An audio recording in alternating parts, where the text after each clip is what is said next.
Good morning, good afternoon, and good evening. Wherever you are and whatever you're doing, I hope you're having a fantastic day.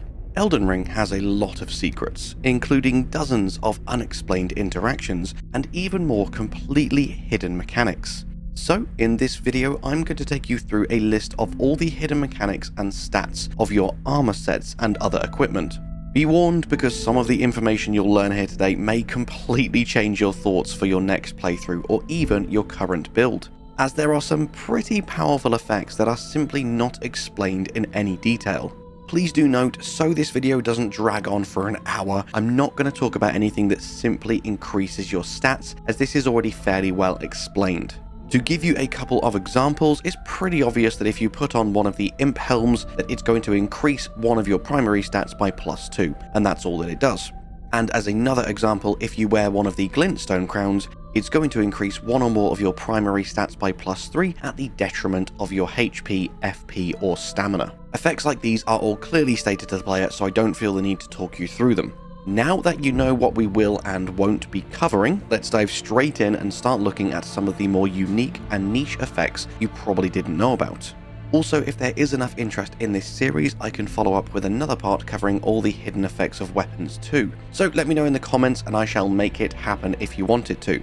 And with that said, we'll now take a look at all of the individual items first and cover full set bonuses later on in the video. We will start off today in no particular order with the Albinauric Mask, which says it increases your arcane but reduces the recovery of your flask of Crimson Tears. Obviously, it's pretty easy to see that it increases your arcane by 4, however, nowhere is it stated how much it detriments your healing. I have found out that the Albinauric Mask reduces the recovery of your flask of Crimson Tears by 10%. So an increase in arcane of 4 or 10% less healing. Early game isn't too bad, but when you're talking thousands and thousands of damage numbers, this is quite significant. So probably not one that you're going to want to use aside from for the ridiculous fashion.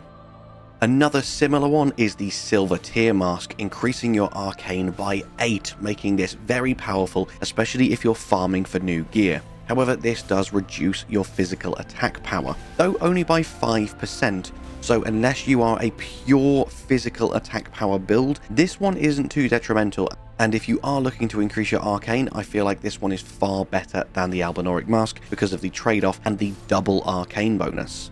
Next, we have got the Mushroom Crown, which raises your attack power when something nearby suffers poison or scarlet rot. Please note this does include you, so you can easily cheese proccing this effect by just poisoning or rotting yourself and then quickly removing it. And this will give you a 10% increase to your damage, however only for 20 seconds, so it is a very short buff.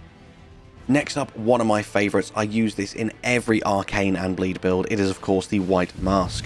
This raises attack power when something nearby suffers from blood loss. Exactly the same as the Mushroom Crown, you are also included in this, which means if you use Seppuku, you will instantly trigger this proc, and again it raises your attack power by 10% for 20 seconds.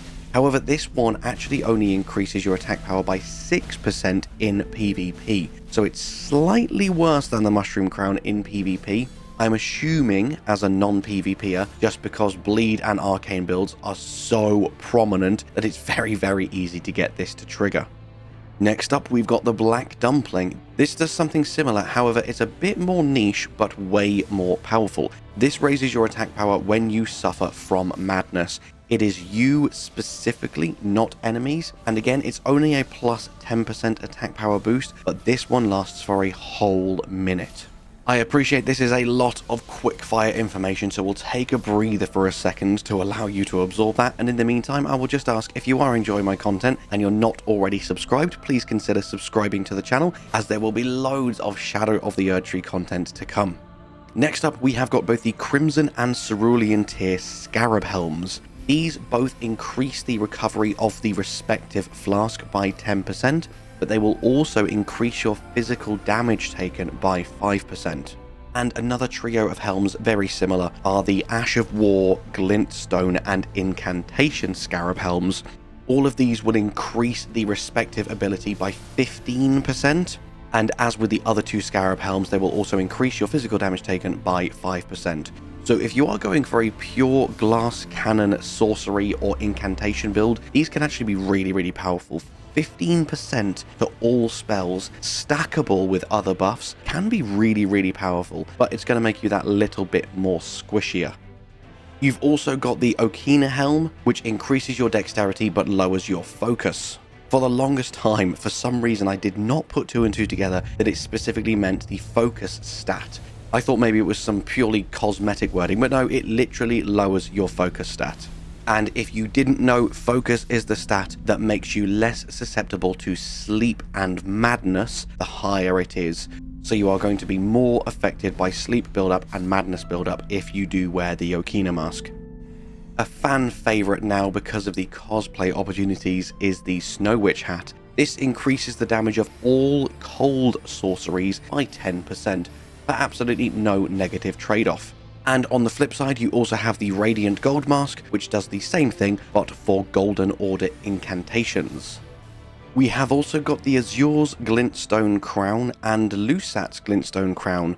Both of these increase the damage of their respective primeval sorceries by 15%.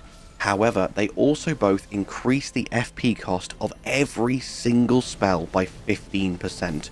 So they are very niche, considering there are only a few Azure primeval sorceries and Lusat's primeval sorceries.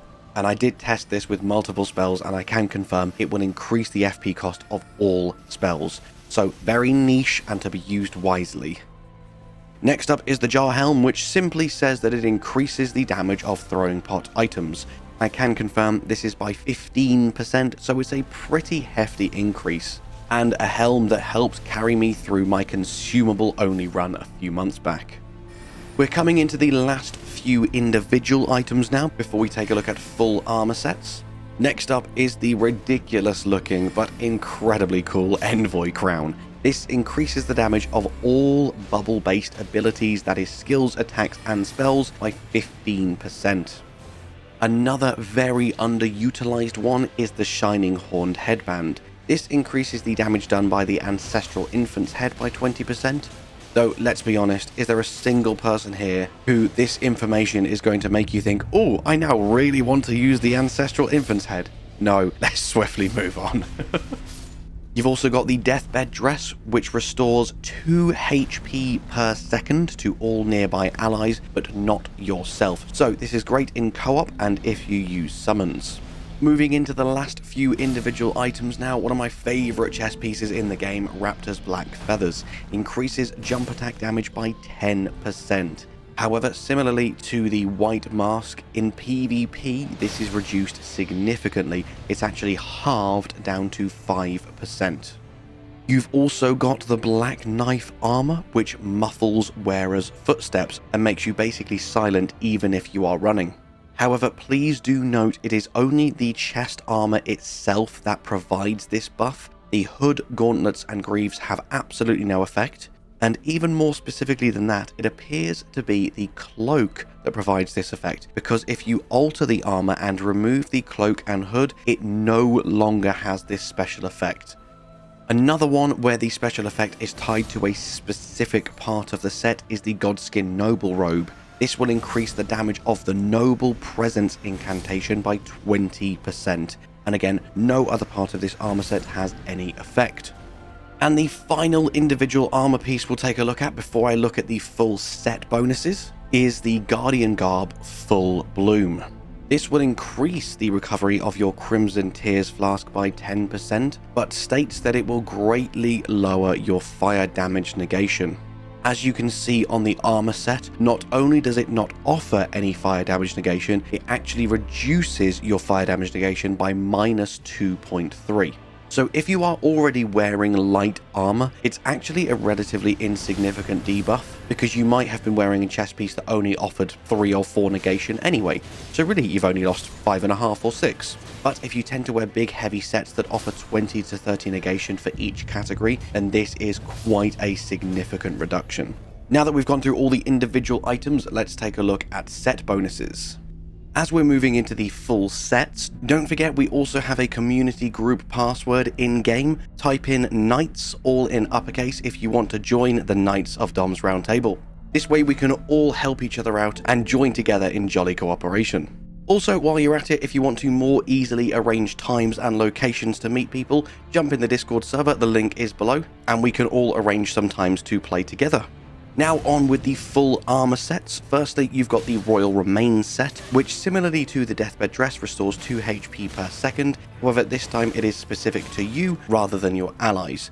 And as is common with set bonuses, the more pieces of the armor set you wear, the more health is restored per second, up to a maximum of 8 health per second if you're wearing all 4 pieces. However, please do beware of a huge drawback to this armor set. It still will only restore your health up to a maximum of 18%. So please do not rely on this against heavy hitting enemies or as a way to save your Estus flasks, because you'll always be running around with less than a fifth of your health, even with all 4 pieces equipped. Next we will look at the Crucible Axe and Crucible Tree sets. Both of these sets will increase the damage of aspect of the Crucible incantations by 4% per piece, for a maximum of 16% additional damage with a full set equipped, and this can be mix and matched. And we already know there is at least one more new aspect of the Crucible incantation in the DLC, probably multiple, so this set just got a little bit better. Next up we've got Alberich Set, which increases the power of Thorn sorceries, also known as aberrant sorceries. There are currently only 2 of these in the game, being the Briars of Punishment and the Briars of Sin, but boy am I hoping for more in the DLC, because they are just awesome. One super important thing to note about Alberich's set itself is that even though each piece of the set increases the damage of said sorceries by 6%, this excludes both the legs and also the altered chest piece, because the buff only applies if the armor piece in question is set with red glintstones, and the legs have no glintstones on them, and neither does the altered chest piece, so you can actually only get a maximum of 18% increase to your damage, but it does mean you can mix and match with different legs, potentially making yourself a lot more tanky. So because of this potential negative, it actually makes it one of the more versatile sets.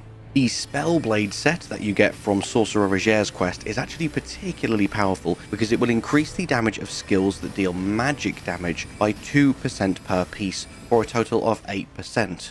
This is quite niche, but also I believe the only thing in the game that will specifically increase the damage of skills that deal magic damage. So if they are involved heavily in your build, the Spellblade Set is literally perfect for you. The full Briar Set will deal damage and a light stagger when rolling into enemies. And the insanely powerful thing about the Briar Set is that every single set piece will grant you the full bonus of 18 damage per roll. In fact, the body armor, both altered and unaltered, does 25 damage. So if you are wearing the full set and a different part of your armor comes in contact with the enemy before your chest piece, you will actually do the reduced damage of 18. So even though this is a full set, you're actually more beneficial if you want to make use of it, only wearing one piece and mixing this in with whatever your preferred armor set is. If you want the full damage, you will wear the Briar armor itself, but you could get away with the gauntlets, greaves, or helm and still have 18 damage per hit by just wearing one piece of this set. Also, a fun fact, a single piece of this set will trigger Melania's Great Rune, although it is probably the worst Great Rune in the game, so don't use it. Multiple pieces of the set do not stack and make it trigger multiple times, however. And this set also applies when combined with the Ashes of War Quickstep and Bloodhound Step. And now as we move on to the final few armor sets with hidden bonuses and mechanics, we are looking at both the Rotten Duelist and the regular Duelist set. Both of these do the same thing in that you will more easily attract the aggression of enemies when wearing them. I'm assuming this mechanic can be abused in a similar way to Shabriri's Woe, by having them equipped when you summon your Mimic tier and then switching out to a different set, effectively making your Mimic an automatic tank. And finally, we have got the Omen set, which is not only one of the tankiest and genuinely really solid armor sets in the game, but also increases the damage of the Omen Bairn and Regal Omen Bairn by 5% per piece, for a total maximum of an extra 20% damage. Must admit, I rarely use either of these items. They seem very fun to use, and maybe they are viable when you use the Omen set, but there's far better options out there. And that's it, my friends, for the 25 or so armor and equipment that has hidden, potentially build-changing mechanics. Were any of these new to you, and will any of these change up your build for your next playthrough? Let me know down in the comments, and as always, my friends, all that's left for me to say is thank you so much for watching. I hope you have an amazing day, and I'll see you in the next one. Bye-bye.